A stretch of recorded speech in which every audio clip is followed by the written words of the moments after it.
in Hyper-Imperialism, a Dangerous Decadent New Stage by TriContinental Institute, researchers defined all countries according to their relation to US empire. In the Global South category, out of 145 countries, only South Korea and the Philippines were considered de facto US military colonies.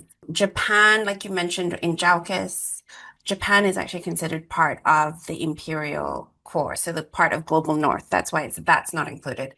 But could you expand a little bit on what the tangible realities of this are? Because I think so few people really understand this about Korea in the first place.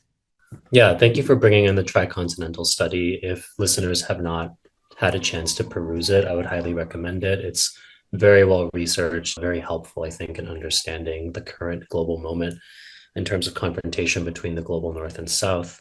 To give us a more kind of complete picture of the US occupation of Korea, I just want to start with the basics. So, the US has been in Korea since the end of World War II.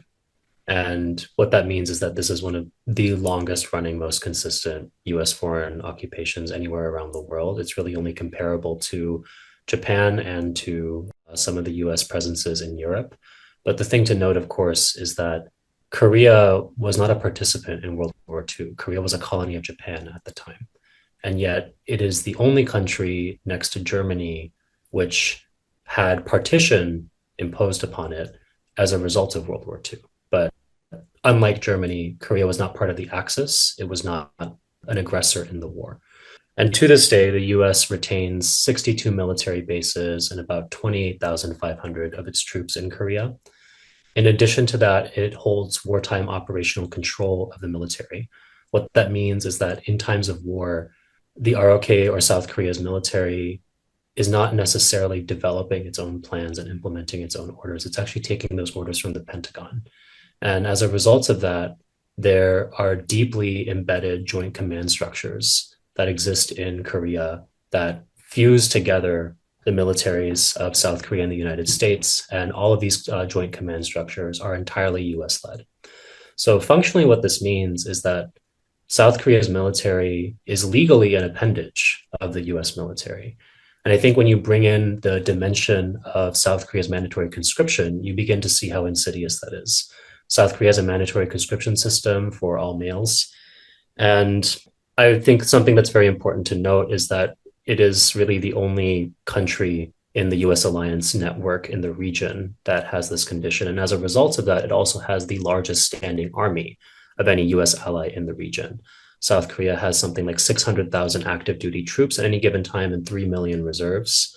And then you compare that to Japan, which was an aggressor in the war, which was the colonizer of Korea, which does also have US bases and a US occupation. I do think that's important to point out, although the majority of these are actually concentrated in Okinawa and not within what's considered kind of like the main homeland archipelago of the Japanese nation.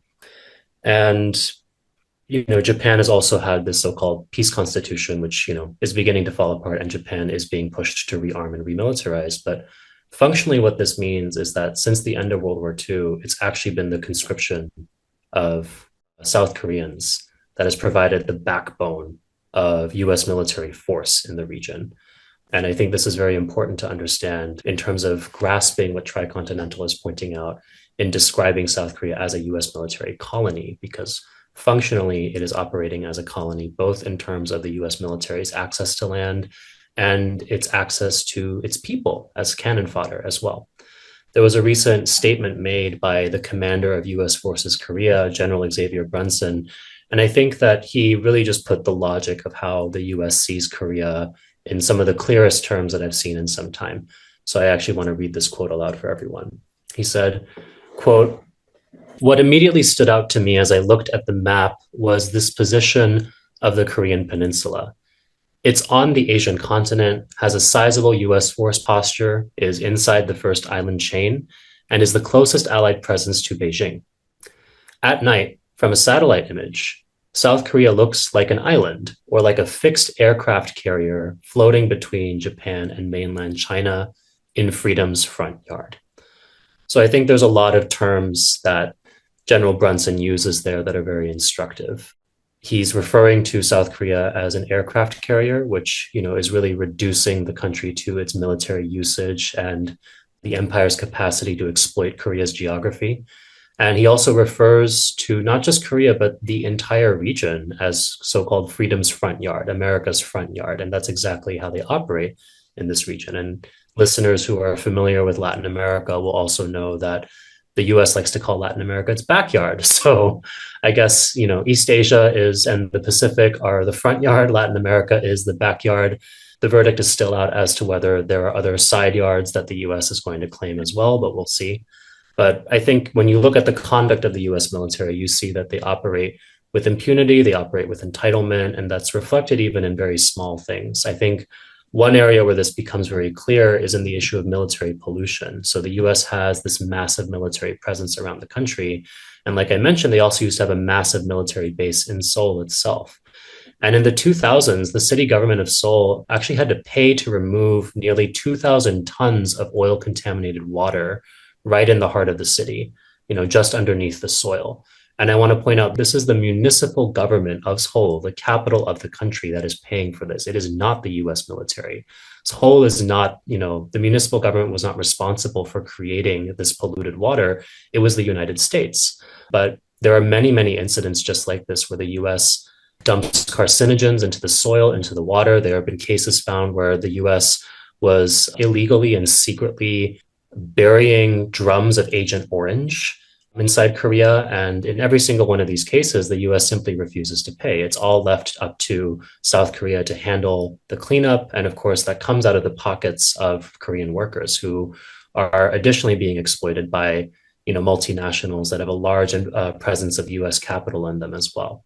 And I think, another thing that Brunson is really highlighting here when he's talking about Korea's significance and how he sees Korea's importance to the US empire is the centrality of the peninsula to US power projection in the wider region.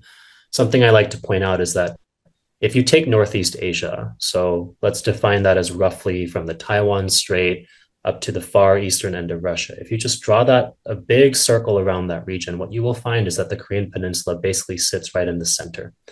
And so that makes it a very effective pivot point militarily in order to control the wider region. And there's all these other factors that, General Brunson names himself, like the fact that it's on the Asian continent, right?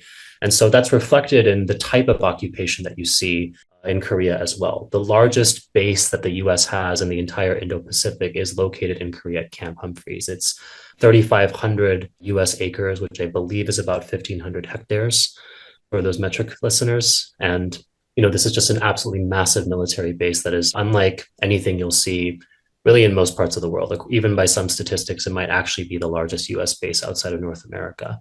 Korea is also the location of THAAD, which is the Terminal High Altitude Aerial Defense System.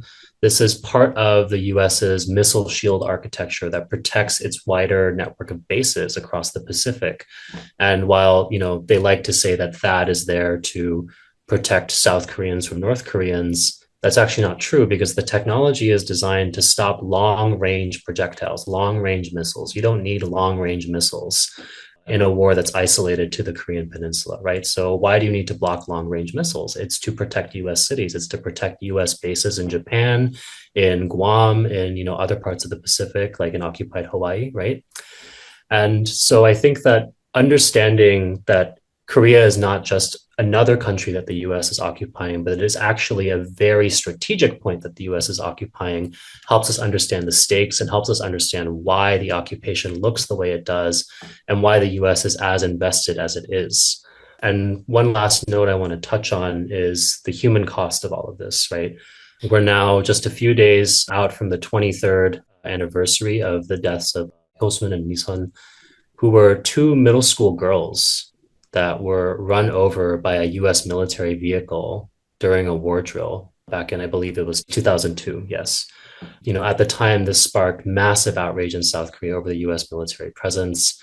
And I think it's incidents like this that are very instructive because if you examine them, it becomes very, very clear who exactly holds the power in the situation, who are considered equals and who are not. And I think the thing that you see time and time again is that Koreans are effectively second class in their own country because the first class, of course, belongs to the United States military and all those who are in alliance with them from a class standpoint. Yeah, we're definitely going to get into a little bit more of that, but I just had one thought. I was reading some news lately. Did you hear about, I think it was Pete Hegseth or someone anyway from Trump's admin that was sort of suggesting that these countries like Korea should actually start paying for for military bases, for the honor of hosting. Yeah, that's been a reality in Korea for close to a decade now, actually. It was under the first Trump administration that the US began to demand payments of close to $1 billion a year from the South Korean taxpayer to the US in order to pay for the privilege of occupation. Trump has said he wants to actually increase that figure, potentially up to 10 times as much. And he's actually using tariff negotiations because South Korea's economy is very dependent on exports to the US in order to try to squeeze that out of the Korean people. And I think the thing to note is that, as I mentioned before, with the environmental cleanup and all these other things, Koreans are already paying for the occupation, actually. I mentioned Camp Humphreys before, one of the largest US bases in the world. In order to expand Camp Humphreys, there were thousands of acres of land that were stolen from local farmers. In addition to that, South Korea actually directly paid for the construction of the expanded base by a figure of almost $11 billion. This is a military base that has two golf courses, right? These are the kinds of things that were being paid for the US military and US officers by everyday working Korean people.